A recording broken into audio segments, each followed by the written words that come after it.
ಹೇ ಭಗವಂತನೇ, ನಿನ್ನ ದಿವ್ಯವಾದ ರೂಪದಲ್ಲಿ ಎಲ್ಲ ದೇವತೆಗಳು ಮತ್ತು ಎಲ್ಲ ರೀತಿಯಾದಂತಹ ಜೀವರಾಶಿಯ ಚರಾಚರಗಳು, ಶಿವ ಮತ್ತು ಬ್ರಹ್ಮ ಇಬ್ಬರು ತಾವರೆಯಲ್ಲಿ ಕುಳಿತಿರುವುದನ್ನು ಕಂಡೆ.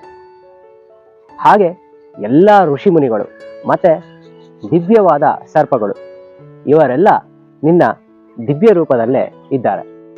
ಓ ಅನಂತವಾದ ಭಗವಂತನೇ, ಹೇ ಪರಮಾತ್ಮನೇ, ನಿನ್ನ ದಿವ್ಯವಾದ ಅನಂತ ರೂಪದಲ್ಲಿ ನಾನು ಹಲವಾರು ಕೈಗಳು, ಕಾಲುಗಳು, ಕಣ್ಣುಗಳು ಮತ್ತು ಬಾಯಿಗಳು ಇವನ್ನೆಲ್ಲ ಕಂಡೆ.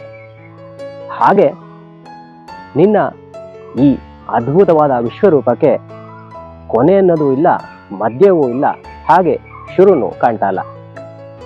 ಹೇ ಜಗತ್ತು ಒಡೆಯನೇ, ನಿನಗೆ ನೀನೇ ಸಾಟಿ ಅಂತ ಇಲ್ಲಿ ಅರ್ಜುನ ಹೇಳ್ತಾನೆ.